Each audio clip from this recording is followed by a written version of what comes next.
Well, it looks like somebody learned an important lesson today. Never ever ask for an extra bag of airline peanuts. They don't take too kindly to that. If you're really that fucking hungry, bring a snack on board yourself.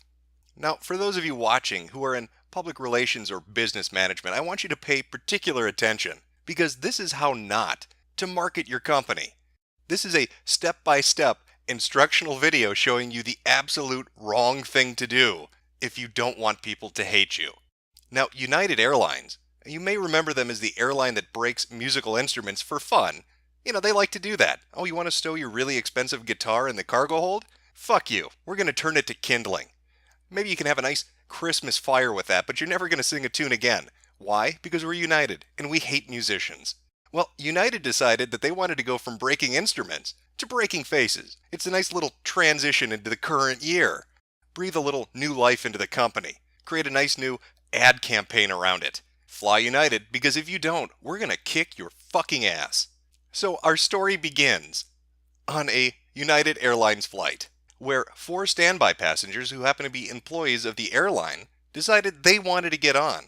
Only problem, flight's overbooked. So what does United decide to do? Do they hire a car to drive the employees? Do they put them on another plane? Nope. Instead, they ask passengers to voluntarily give up their seats for the employees. Oh, hey, I know you pre-planned that vacation months in advance and spent hundreds of dollars securing your place on this airplane. But fuck you, Ted from baggage handling really needs to get to the next stop. Maybe your family can stay at an American Inn in Detroit. I don't really give a shit. I'm United Airlines. I broke your guitar. Fuck you.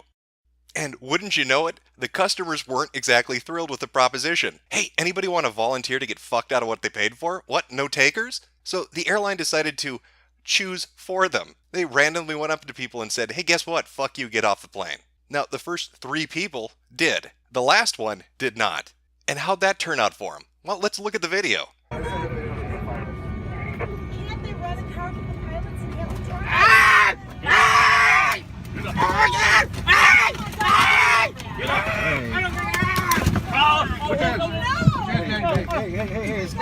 come on.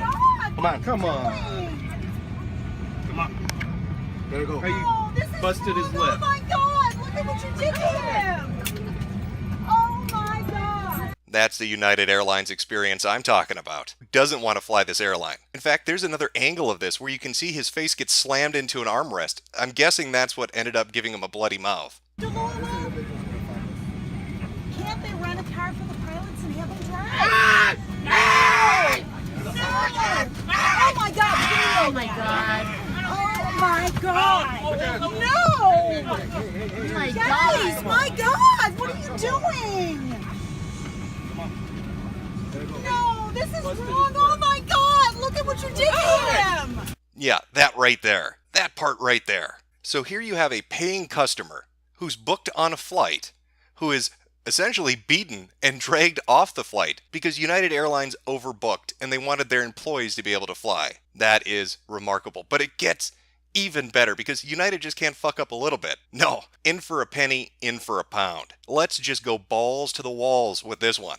A United employee first approached a couple that appeared to be in their mid-20s, Mr. Bridges said, and the pair begrudgingly got off the plane. Then the United employee went to a man 5 rows behind Mr. Bridges and told him he needed to get off the plane. The man told the employee, I'm not getting off the plane, I'm a doctor, and I have to see patients in the morning.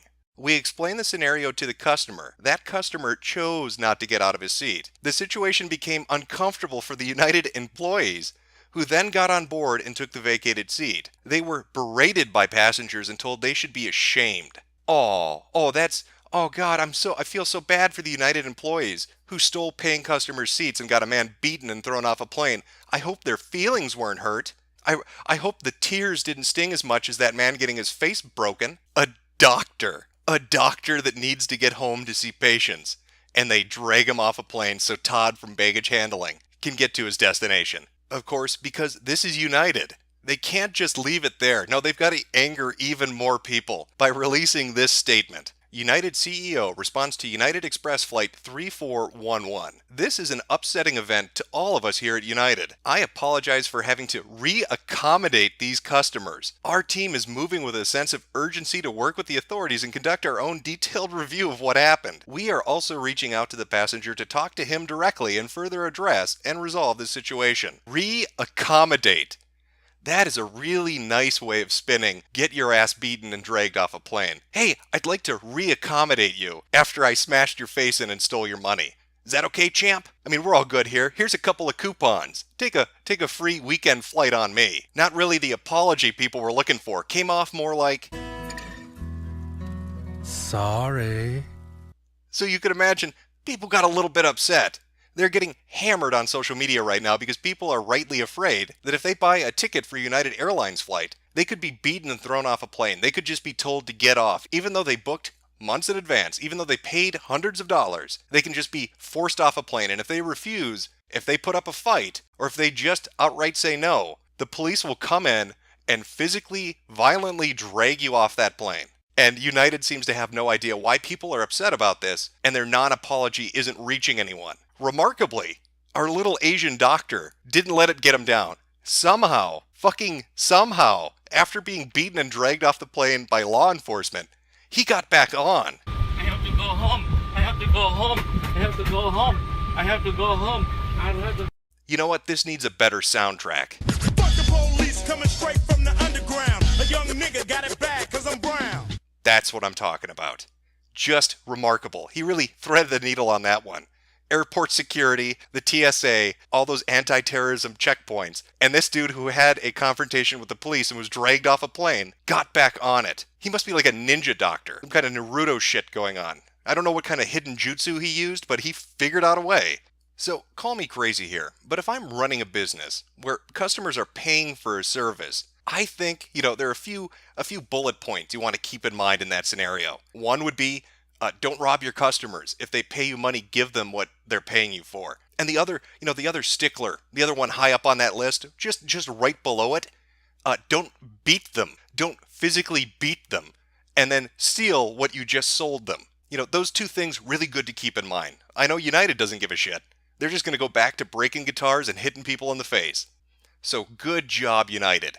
Every step of the way along this entire event, you chose the wrong thing to do repeatedly. You overbook a flight. You force passengers who paid off of that flight. You physically beat a man and drag him off an airplane, and then release a statement saying, "Oops, our bad, sorry we overbooked, we'll try to re-accommodate you." Way to not take any responsibility. Way to not actually address what you did. You could have just come out and said, "We fucked up." But of course not. Of course not. When would a company ever do that? Even when there's video evidence of them fucking up on a monumental level. So GG, because you've just given every public relations and business management student an abject lesson in what not to do.